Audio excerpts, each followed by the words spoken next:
حاجی بابای مرتضی رو خوردن. آره چجوری بهش بگیم حالا؟ بسپارش به من. سلام مرتضی، بابات زنده است؟ این چه حرفیه؟ بزن به چاک، معلوم که زنده است. باشه ولی فکر نکن. خب دو تا خبر خوب براتون دارم. چی شده آیتون؟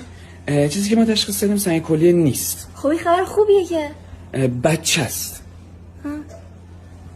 2 تاست. آیتون اینا رو ازدواج نکردن.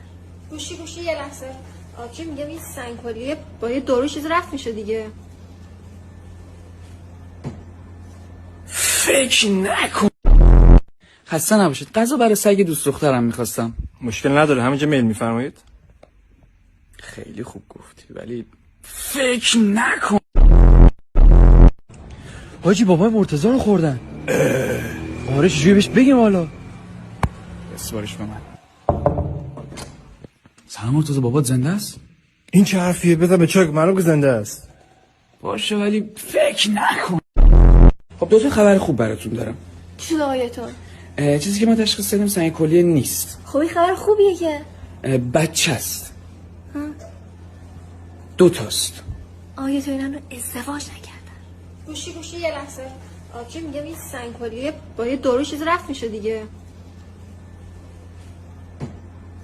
فکر نکن. خسته نباشید. غذا برای سگ دوست دخترم میخواستم. مشکل نداره، همینجا میل میفرمایید. خیلی خوب گفتی ولی فکر نکن.